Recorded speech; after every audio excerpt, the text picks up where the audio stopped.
자, 우리 마태복음 14장입니다. 마태 14장 7절로 11절까지 14장 6번째 시간입니다. 무기력한 왕과 그 권력에 대한 모습을 한번 생각해 봅니다. 우리 같이 마태 14장 7절 11절까지 같이 봉독합니다.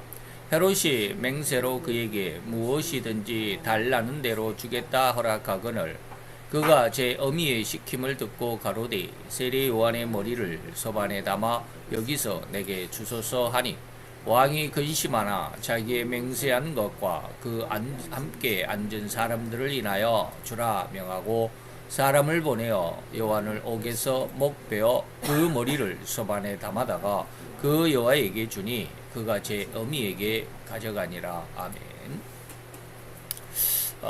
오늘 6번째 시간입니다. 헤롯 왕의 한 7가지의 모습인데, 첫 번째는 이제 뭐 헤롯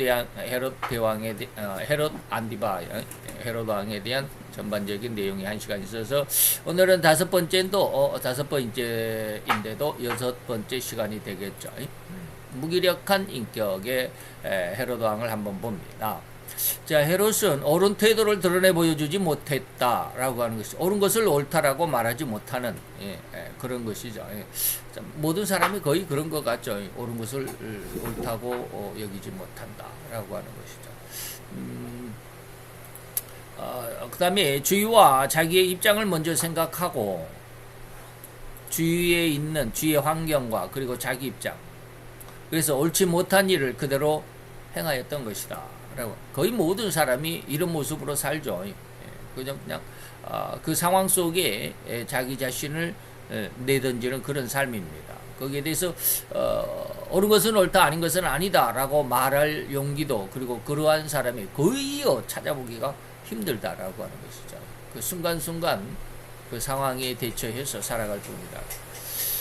즉 그는 요한을 잡아가던 사실에 대해서 가슴 아파하고 있었는데도 불구하고 세례 요한을 죽이게 되죠. 다시 말하면 마가복음 6장 19절 20절에 보니까 헤롯이 20절에 헤롯이 요한을 의롭고 거룩한 사람으로 알고 두려워하며 보호했다라고 하는 것이죠. 그리고 세례 요한을 옥에 가두어 놓고 간혹 가다가 그 옥을 찾아가가지고, 감옥을 찾아가가지고 세례 요한의 설교를 듣곤 했어요. 그래서 그의 말을 들을 때 크게 번민을 느끼면서도 달게 들었다. 옳은 말씀입니다. 라고 인정은 하더라 이 말입니다.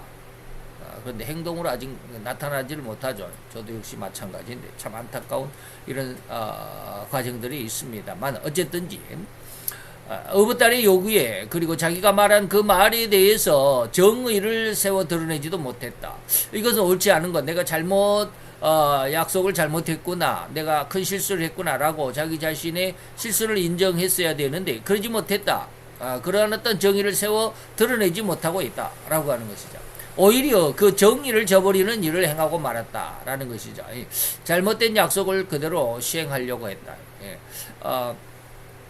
그 잘못된 약속이 비록 그 상대방이 나를 속여서, 우리가 지난 시간에 여호수아와 기브온 족속들, 기브아 사람들에 대해서 잠깐 말씀을 드렸지만, 기브아 사람들이 기브온 족속들이라고 그러죠. 기브아 사람들이 어떻게 했어요? 속였다 그랬습니다. 속였다.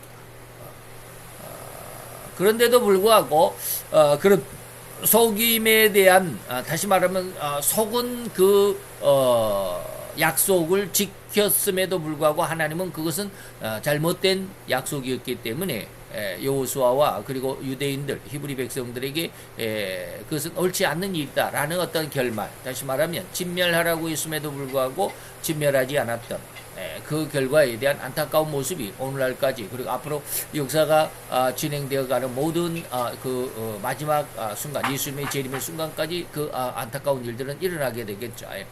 어쨌든지 그랬습니다.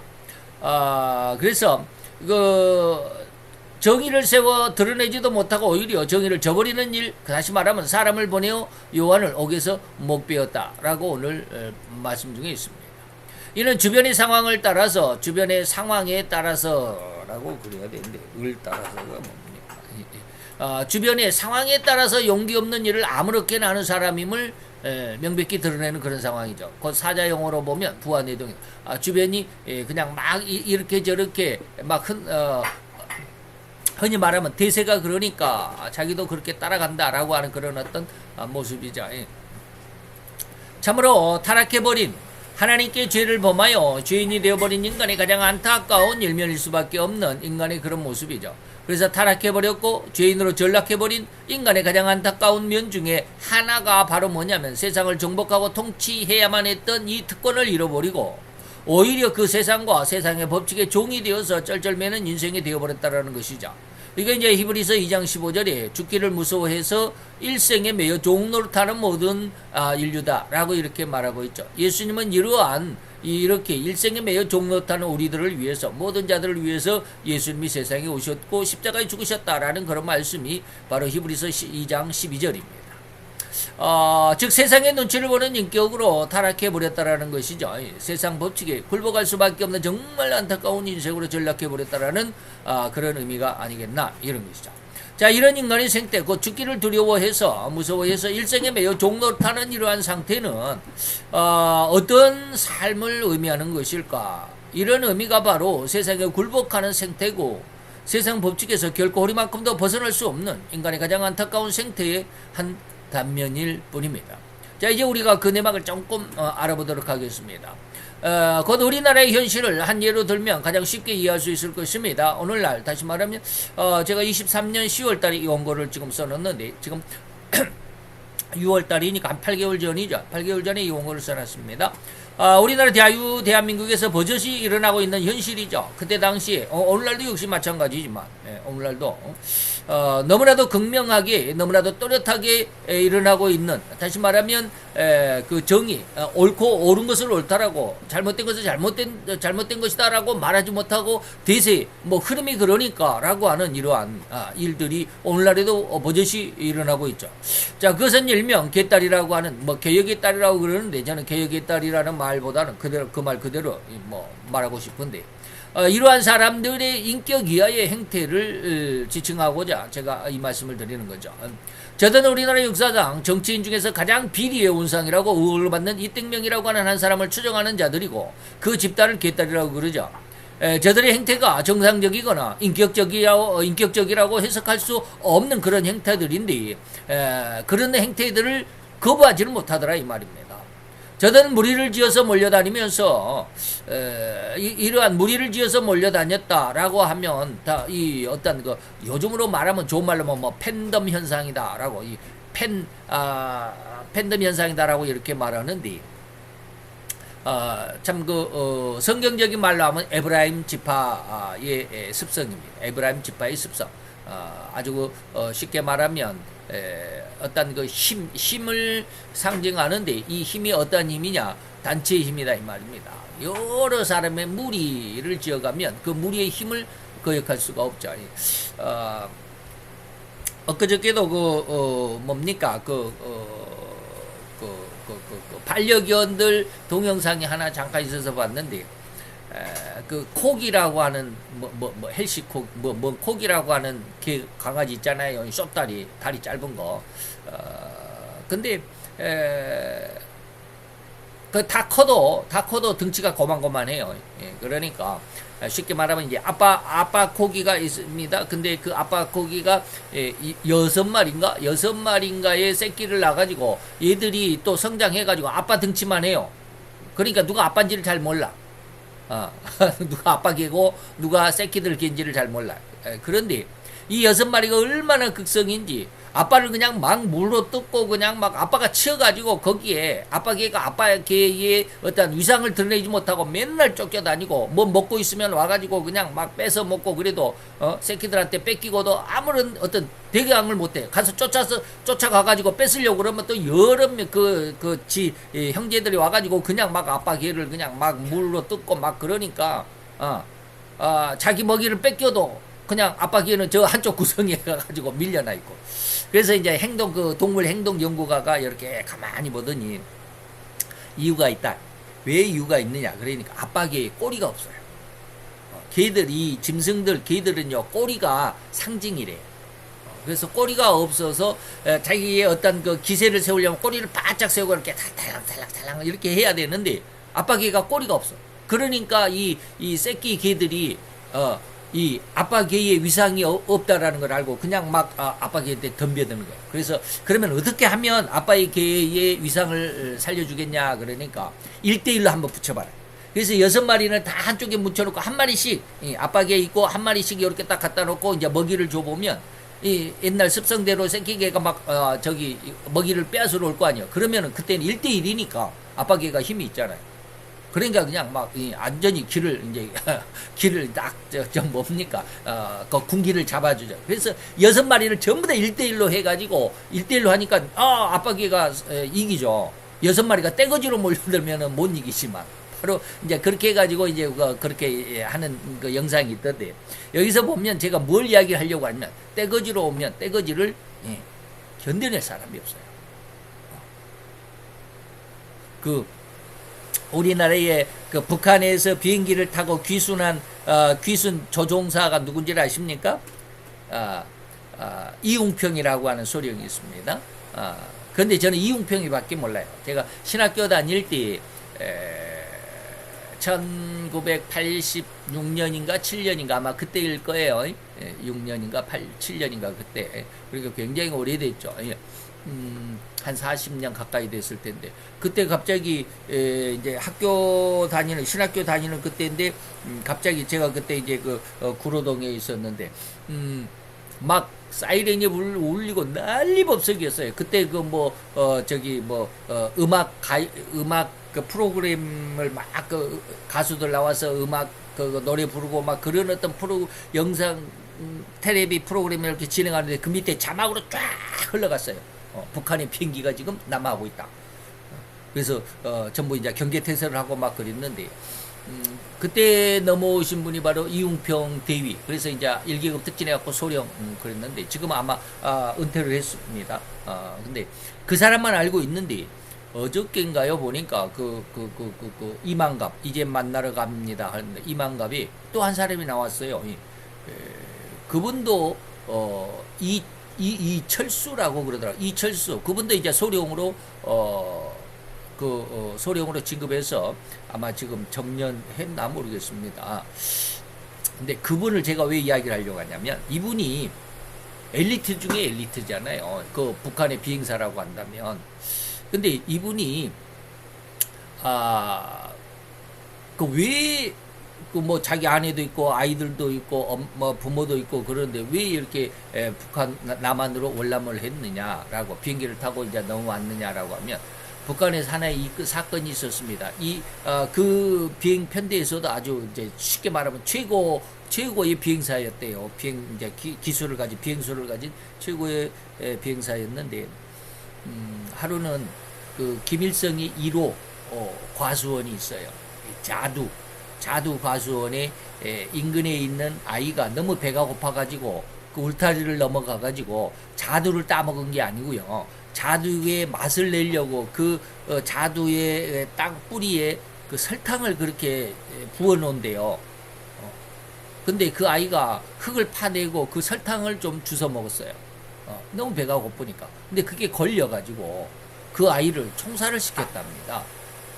아이 5살짜리인가 8살인가 5살인가 그 어린 아이가 그 설탕을 그 훔쳐 먹었다 그래가지고 땅에 뿌려진 설탕을 훔쳐 먹었다 그래가지고 그래서 이제 그것이 이 이철수 대위의 마음에 안 좋았어. 그래서 자기 가장 친한 거기서 함부로 말하면 안 되잖아요. 북한은 가장 친한 친구에게 야 이럴 수 있냐 저 어린아이를 어떻게 총살을 시키냐라고 이 한마디 해가지고 근데 그 가장 친하다고 생각했던 그 친구가 스파이야. 정부의 스파이.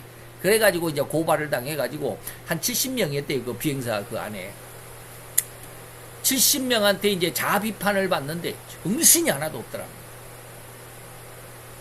70명이 전부 다 너는 뭐 당의 반동분자야. 그냥 20명이 막 쉽게 말하면 왕따를 시키는데요. 단상에 딱 올라가서 제가 이거 이렇게 해갖고 잘못했습니다. 라고 했는데 막 70명이 전부 다 한마디씩 하는데, 한마디씩만 해도 70마디 아니야. 1시간 동안 막 쏟아붓는데, 이건 어디, 정신을 차릴 수가 없더래요. 그래서 다 끝나고 갔는데도 자기는 이 강대상 탁자를 잡고 이게 놓을 수가 없더래요. 다리에 힘이 없어가지고. 그리고 나서 겨우 이제 다 가고 나서 혼자 자기 이제 숙소로 돌아오는데 그 숙소에 있던 자기 이제 동료들도 전부 다 얼굴만 보면 뒤돌아서. 그러니까 완전 왕따가 되는 거죠. 근데 그것만 있으면 다행인데 그 다음에 한 몇 년, 3년인가 몇 년인가 지난 다음에 또 한 번 자비판을 해야 하는 그런 어떤 상황이 왔는데 그 상대를 이철수 대위를 또 지목한 거야. 그러니까 와 이제 뭐 완전히 죽겠다. 여기 이 어떤 왕따에서 어떻게 살아남을 수 있냐라고 해가지고 제가 이제 그렇게 해서 이제 마지막 비행을 하면서 이제 남한으로 넘어왔다라고 그러는데 이게 뭐냐면 바로 무리들의 쉽게 말하면 왕따 사건입니다. 이게 에브라임 지파의 특성입니다. 그래서 에브라임 지파는 뭐요? 천국에서의 상급이 없습니다. 천국에 들어가질 못합니다. 이 무리를 지어서 몰려다니는 에브라임 지파의 습성입니다. 오늘 여기에 세상 사람들이 바로 이러한 무리를 지어가지고 세력을 만듭니다. 그 세력으로 상대방을 굴복을 시키려고 합니다. 이 세력에 굴복하지 않을 사람이 거의 없다라는 거예요. 정말로 하나님 앞에 자기 신앙을 고추 세우고 신앙의 절개를 가지고 있는 사람 아니면 전부 다 무릎을 꿇는다. 목회자들을 할지라도. 그래서 계시록 13장에 가보면 11절에서 17절까지 보면 이제 거짓 목사들이 나오잖아요. 거짓 목사들이 왜 그렇게 많을까?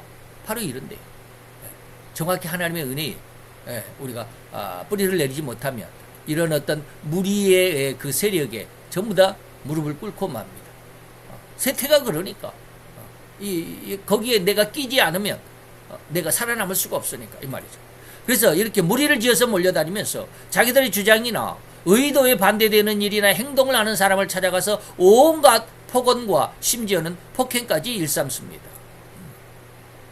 자, 폭언과 폭행까지 일삼는다. 이게 공산주의의 특징입니다. 폭언과 그래서 요즘에 제가 아주 희한한 책을 하나 제가 그 책을 보고 아주 그냥 깜짝 놀랐습니다. 야, 세상에 이런 책을 다 누가 이런 책을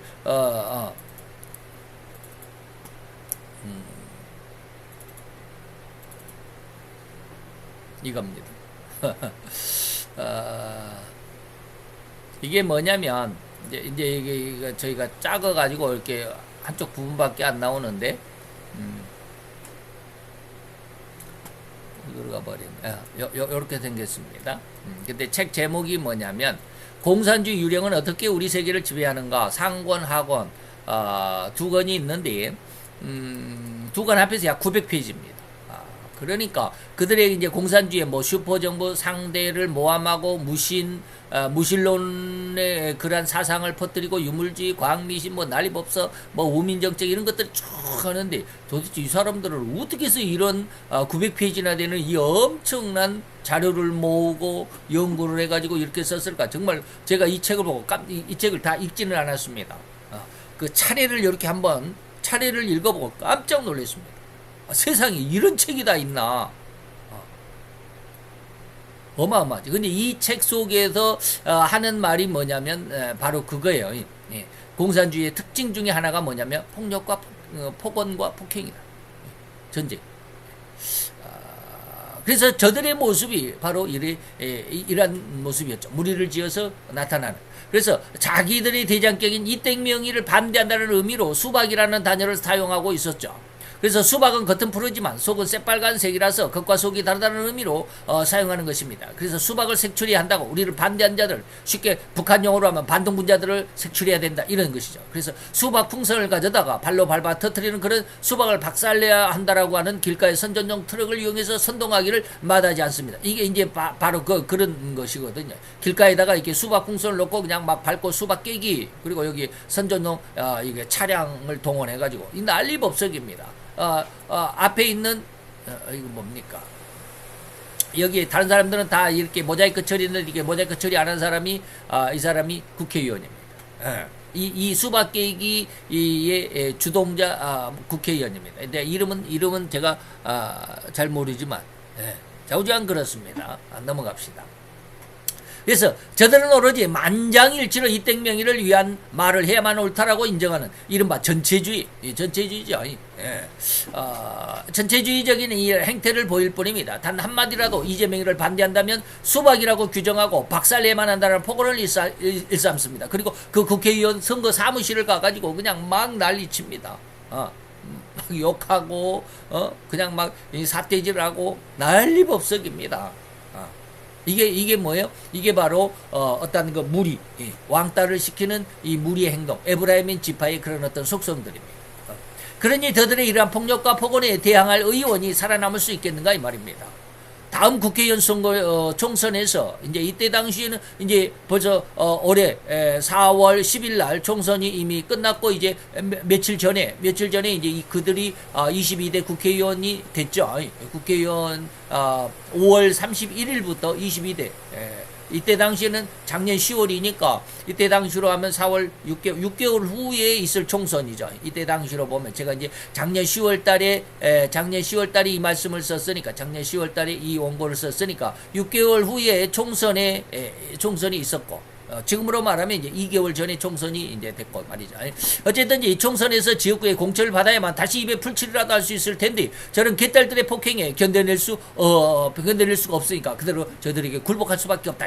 이러한 상황이 어찌 마음은 절대로 이재명을 반대하고 싶을지도 겉으로는 드러낼 수가 없다는 말입니다. 근데 이제 겉으로 이제 끝났으니까 총선이 끝났으니까 앞으로 4년 동안은 이제 국회의원이잖아요. 그러니까 한 몇 사람은 지금 이땡명 그때 당시 공천을 받기 위해서는 다 이땡명의 이런 개딸들의 어떤 그런 만행이라고 그래야 될지 모르겠어요. 좌우지간 만행에 납작 엎드려 있던 사람들 지금 한두 사람 이렇게 몇 사람 고개를 쳐들고 있는 사람이 있습니다. 이땡명이 반대해서 그저께인가요? 이땡명의 가장 뭐라 그럴까 직접적으로 구속할 수 있는 직접적인 증거를 가진 사람이 그때 당시 경기도 부지사였던 이땡제로거든요. 이땡제로. 이 사람이 검찰에서 검사들이 15년을 구형을 했습니다. 15년 감옥에 보냅시다라고 이제 판사에게 건의를 한 거 이제 구형이라고 그러죠. 형을 구형이라고 그랬습니다. 그게 이제 어제 6월 7일 날, 어제 그제 3일 전에 선고가 나왔습니다. 그런데 9년 6개월 실형이 떨어졌죠. 9년 6개월 실형이 떨어졌습니다. 그랬더니 그 전까지 이제 실형이 나오기 전까지 그 실형이 나오지 못하도록 얼마나 있었습니까? 이땡명의를 비롯해서 뭐 내가 이땡제로는 뭡니까? 내가 검찰들이 검사실 안에서 뭘 했다? 뭐 술 파티를 해줬다, 뭐 연어회를 사줬다, 뭐 그래가지고 나를 회유해가지고 뭐 어쩌고 저쩌고 약간 난리법석이었습니다. 근데 어제 3일 전에 이틀 전이죠. 어제 그저께 오늘 9일이니까 7일 날 선고가 떨어졌죠. 선고가 딱 떨어지고 난 지금 이틀까지 이땡명이 말 한마디 못하고 있습니다. 그렇게 난리 버거지를 피웠던 이땡명이가 지금 말 한마디 못하고 있습니다. 오늘은 어쩔런지 모르지. 자우지가 이틀 동안 말 한마디 못했습니다. 바로 이러한 상황을 죽기를 두려워함으로 일생에 매인 이러한 인생들이라고 어찌 말하지 않을 수 있겠는가 이 말입니다. 물론 이러한 정치적인 상황만이 꼭 여기에 적합하다는 건 아닙니다. 정치적인 상황만이 아니라 저는 뭐 이제 뭐 정치, 경제, 사회, 문화, 예술, 뭐 종교 뭐 이런 한 6가지 정도밖에 말을 못 하잖아요. 근데 아까 제가 보여드린 그 책에는요 수없이 뭐 정치, 경제, 사회, 문화, 뭐 일반 문화, 예술 뭐 별 가지를 다 이렇게 해가지고 한 10가지 되더라고. 그분은 나 다 외우지도 못할 정도로 그 모든 면에 공산주의 사상이 쫙 스며들어 있다. 우리가 눈만 돌리면 이거 뭐 그것까지야 라고 이렇게 좀 의아 반문할 정도로까지 아주 공산주의 사상이 지금 깊이 물들어 있다.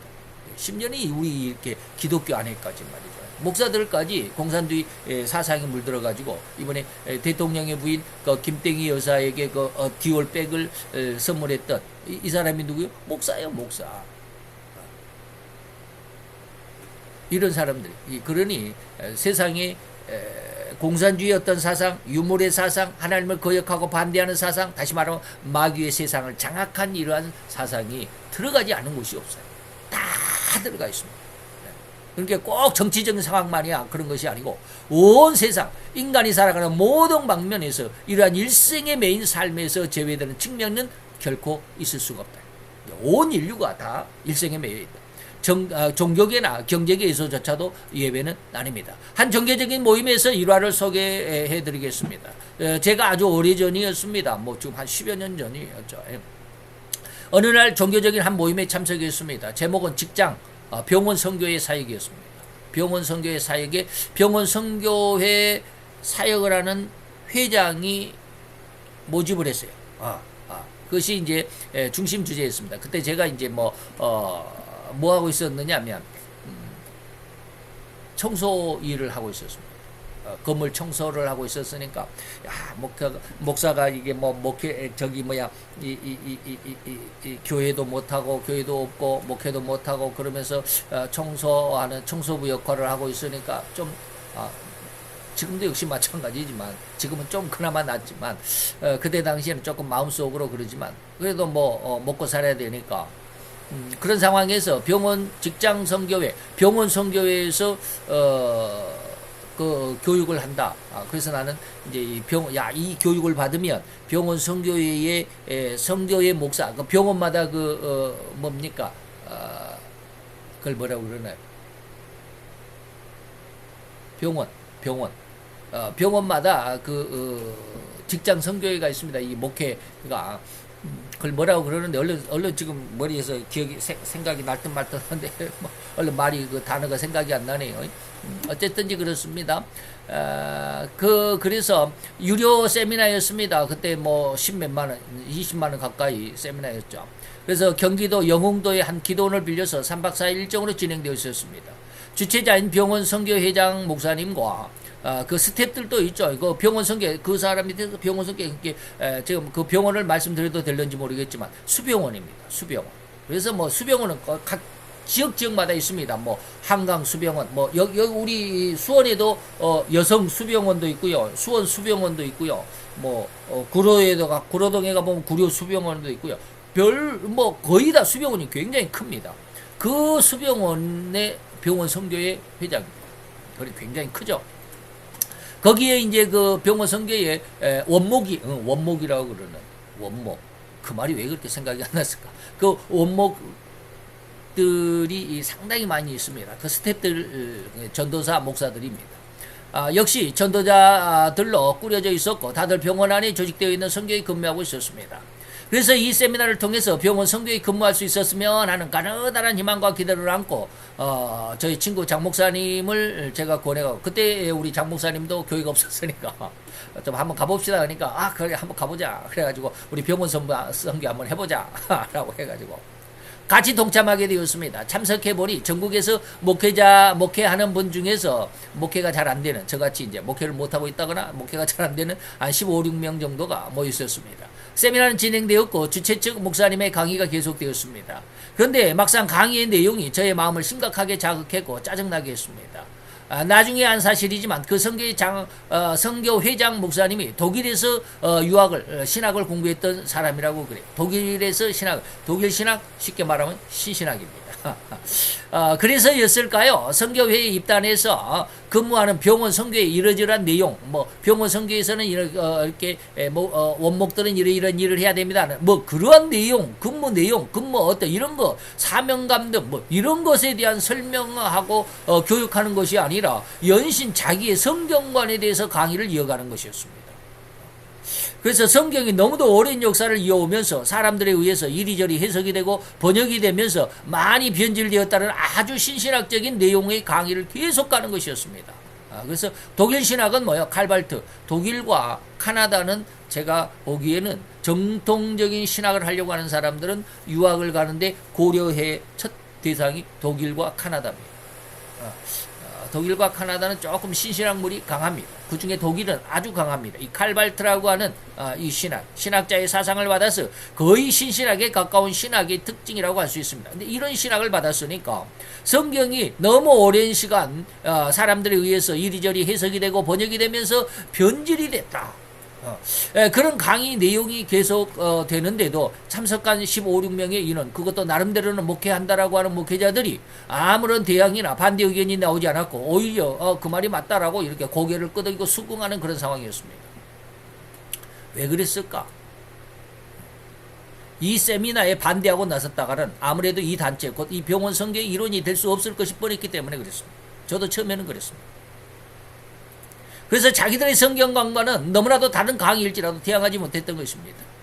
몇 번의 강의 시간이 이어지면서 나는 그렇게 성경의 정통성을 표명하는 강의를 더는 들을 수가 없었습니다. 그래서 손을 들고 한마디 하겠다라고 나섰습니다. 아니, 다들 목회자고 목사라면 성경으로 밥 벌어먹고 있는 자들인데 어찌 밥이 변질되었고 성경이 변질되었고 쉰밥이라고 한다면 그 쉰밥, 변질되어 썩은 밥을 성도들에게 먹이고 11조를 받는 그런 목회를 할 수 있겠느냐? 만약에 시장에서 쉰밥으로 장사를 하는 가게가 잘 되겠느냐? 성경이 오랜 시간을 지나오면서 변질되었다고 한다면 차라리 성경을 집어 던져라 하고 나도 성경 집어 던지고 막 화를 내고 막 그랬어요. 짜증을 내면서 화를 냈습니다. 순간 온 강의장 완전히 북극이 되어버렸습니다. 누구 하나 감히 입을 여는 사람이 없었습니다. 그런 사이에 저희 이제 친구 장 목사님이 이제 조금 이제 한마디 했습니다. 그래서 굳어버린 분위기를 좀 반전하는 그런 말씀으로 강의는 이제 이어졌고, 그리고 강의가 끝났습니다. 그리고 나니까 여기저기서 은근히 저에게 다가와서 저도 목사님의 의견에 전적으로 동의합니다라는 인사를 받기도 했습니다. 제가 그 한마디 하니까 다들 이제 그리고 또다시 저를 아연하게 하는 또 한 가지 사건이 있었습니다. 그건 바로 두 번째 사건은 바로 찬양 시간에 드러났습니다. 저들 스텝 중에 한 여성분이 있었는데 강의 도중에 저의 항의가 있고 난 뒤에 그 여성분과 잠시 대화할 기회가 있었는데 이렇게 이야기를 하다 보니까 우리 학교 선배였습니다. 나이는 이제 물론 저보다 작지만 저보다 이제 학교 선배였습니다. 그렇게 신분을 알고 난 후에 회장 목사님이 이제 찬양 시간에 기타를 치면서 인도하는 찬양 시간이었는데 갑자기 찬양하면서 춤을 추라는 것입니다. 다윗도 비파 소리에 맞춰서 춤을 췄다고 했으니까 우리도 춤을 춘다. 그런데 정말이지 나는 그런데 가면 정말 춤추고 싶은 생각이 허리만큼도 없습니다.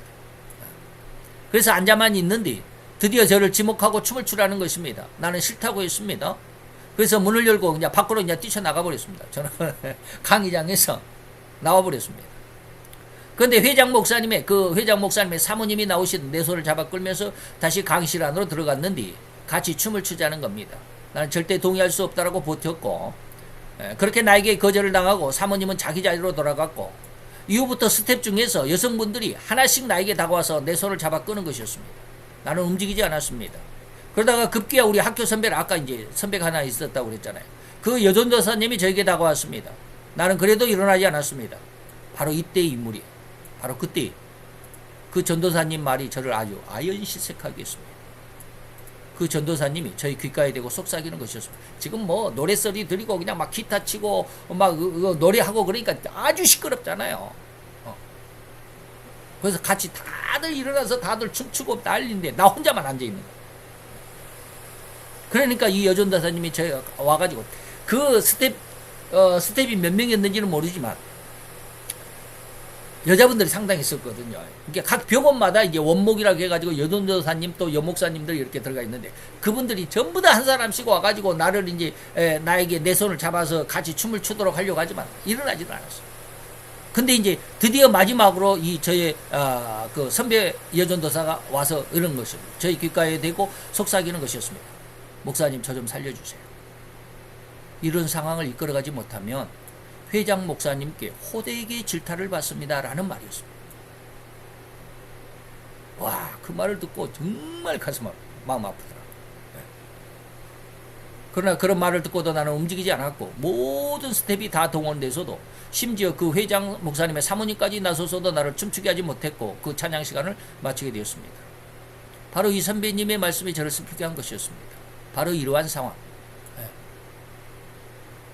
그들에게 잘못된 것이었음에도 불구하고 성경을 그렇게 혹해하고 있는 그런 상황에서도 저들에게 반대하지 못하고 또 그냥 하라면 하라는 대로 해야 되고 거기에 대해서 하지 못하면 질타를 받아야 되고 그래서 자기의 마음에 맞지 않으면 어쩔 수 없이 목구멍이 포도청이라고 회장 목사님의 입맛에 맞는 근무를 해야만 하는 그런 안타까운 상황이 바로 일생이 종노릇하는 우리 인간의 모습이 아니던가. 이게 죄인의 상황이 아니던가 이 말이죠. 옳은 것을 옳다라고 하지도 할 수도 없는 이 육신의 삶에서의 상황, 그런 어떤 상태에 무릎을 꿇고 마는 인생이 바로 우리의 이러한 무기력한 우리 인생의 모습이 아니겠나 이 말입니다. 이런 무기력한 인생에서 제외될 수 있는 인간은 아무도 없습니다. 아무도 없다. 거의 없죠. 99.99%는 거기서 벗어날 수가 없습니다.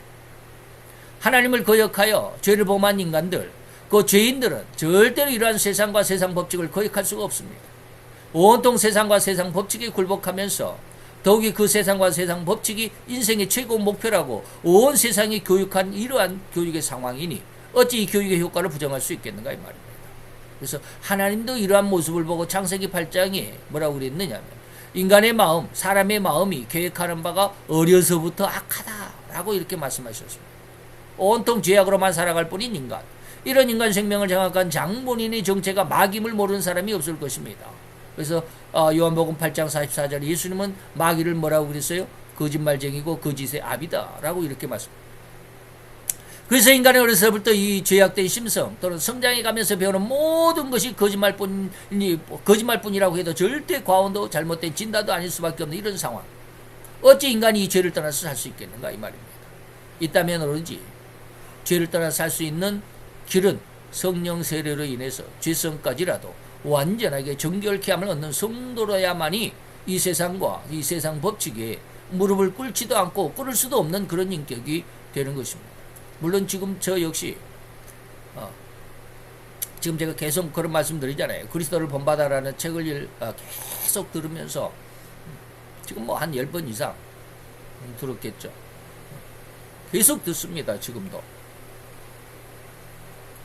들으면서 요즘은 계속 마음속으로는 울어요. 나는 왜 이렇게 못하나.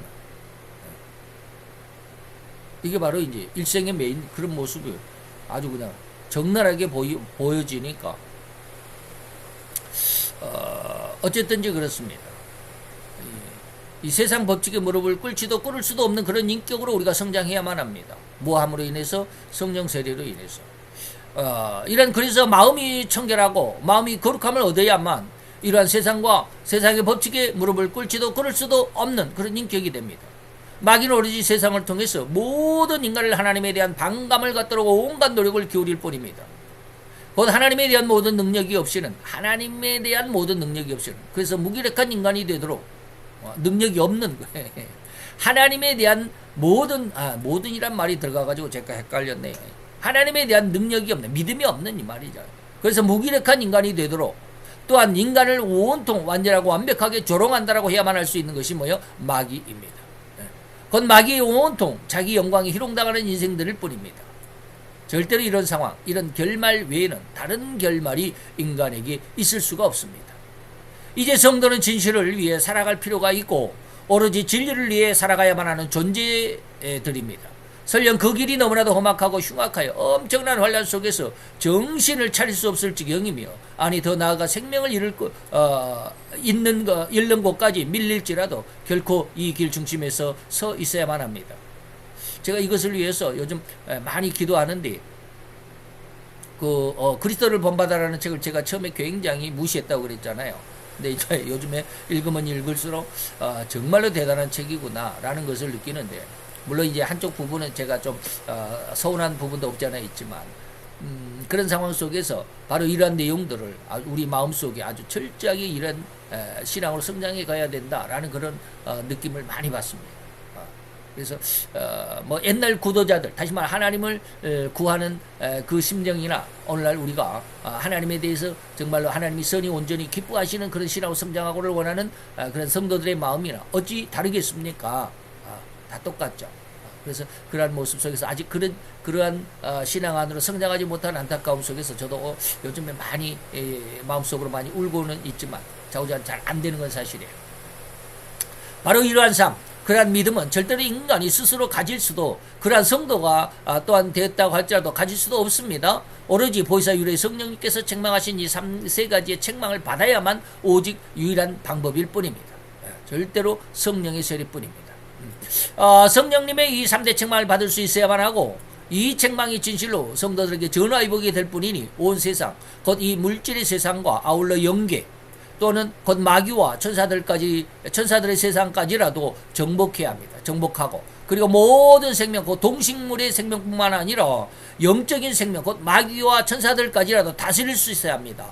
다스리고, 첫 번째는 뭐예요? 정복하고, 두 번째는 다스리고, 그리고 이러한 완전한 인간의 성품인 영성인이 번성하여 땅에 충만할 수 있도록 더욱 간절하고 강력하게 기도에 전념할 수 있어야만 합니다. 이게 땅에 번성하여 땅에 충만한 것입니다. 이것이 어떻게 옵니까? 성령의 3대 책망에 의해서만 주어집니다. 이 은혜 가운데서 오늘 우리 이 헤롯 왕을 통해서 헤롯 왕이 뭐요? 세상에 뭐 했다? 무기력한 이런 모습을 가지고 있었다라고 하는 그 내용 중에서 이 무기력함을 이겨낼 수 있는 귀한 신앙으로 어떠한 것인가를 말씀을 드렸고, 이 신앙 안에 잘 성장할 수 있는 우리 성도님들이 되었으면 감사하겠습니다. 기도합시다. 할렐루야. 주님, 오늘 여호와의 귀한 은혜와 은총을 감사드립니다. 주의 영광 가운데 가장 아름답고 귀한 저들의 모습, 오늘 시간 아버지여 헤롯 왕의 무기력한 왕이었음에도 불구하고 자기의 잘못에 인정하지도 못하는 안타까움 속에서 잘못을 그대로 순종해야만 했고 실행해야만 했던, 그래서 하나님의 정의가, 하나님의 의가 아버지며 피해를 당하며 부당함을 겪을 수밖에 없는 이 안타까운 상황을 연출할 수밖에 없었던 이 무기력함, 진실로 오늘 이 시간 우리 성도들에게도 아버지의 세상을 이길 수 있고, 세상을 대하여, 마귀에 대하여, 그리고 모든 악령과 귀신들에 대하여 승리하는 귀한 은혜의 역사, 승리의 귀한 믿음, 세상을 이기는 아버지의 세상을 심판하신 그 이김의 권능이 우리 모든 하나님을 믿고 의지하며, 그리고 또 하나님 앞에 이 권능을 간절히 구하는 모든 자들에게 풍성하게 넘칠 수 있는 은혜의 역사가 이어지게 되기를, 모든 것을 주님 앞에 내어놓고 기도하는 전 모든 기도에 하나님 응답하여 주실 것을 믿고 예수 그리스도의 이름으로 감사와 기도드려 싸움나이다. 아멘.